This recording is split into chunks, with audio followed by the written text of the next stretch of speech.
પરિવહન તંત્રની અનિયમિતતા, disorder of circulatory સિસ્ટમની એનસીઆરટી, ઉચ્ચ રુધિર દાબ, હાઈ બ્લડ પ્રેશર, હાઇપરટેન્શન. ઉચ્ચ રુધિર દાબ શબ્દ રુધિરના સામાન્ય 120 અને 80 દબાણ કરતાં વધુ દબાણ હોય ત્યારે વાપરવામાં આવે છે. 120 mmHg એ સિસ્ટોલિક દબાણ અને 80 mmHg એ ડાયસ્ટોલિક દબાણ. જ્યારે કોઈ વ્યક્તિને વારંવાર રુધિર ચકાસતા 140 અને 90 અથવા વધુ હોય તો તેને હાઇપરટેન્શન પ્રદર્શિત કરે છે.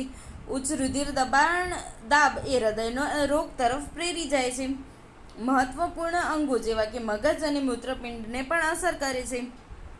હૃદયધમની રોગ, કોરોનરી આર્ટરી ડિઝીઝ માં હૃદયના સ્નાયુઓને રુધિર પુરવઠો પહોંચાડતી રુધિર વાહિનીઓને અસર થાય છે.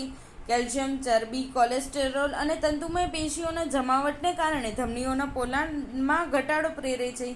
એન્જાઇના, તેને એન્જાઇના પેક્ટોરિસ પણ કહે છે. હૃદયના સ્નાયુઓને જ્યારે પૂરતો ઓક્સિજન ન પહોંચે ત્યારે છાતીમાં તીવ્ર દુખાવો થાય છે. એન્જાઇના કોઈ પણ ઉંમરની પુરુષ અને સ્ત્રીને થઈ શકે છે, પરંતુ મધ્યમ અને મોટી ઉંમરની વ્યક્તિઓમાં આ સામાન્ય છે. તે રુધિર પ્રવાહને અસર કરતી પરિસ્થિતિ થાય છે.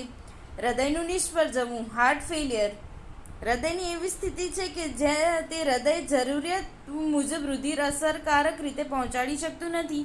ક્યારેક તેને કોન્જેક્ટિવ હાર્ટ ફેલિયર કહે છે. તે માટેનું મુખ્ય લક્ષણ છે કે ફેફસામાં રુધિરનો ભરાવો.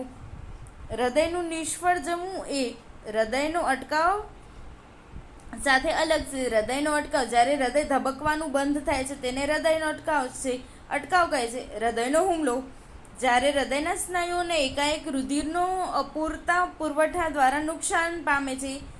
આમ હૃદયનું નિષ્ફળ જવું, હૃદયનો અટકાવ અને હૃદયનો હુમલો એ ત્રણેય અલગ અલગ ઘટનાઓ છે ને મોસ્ટ આઈએમપી નીટ છે. Thank you.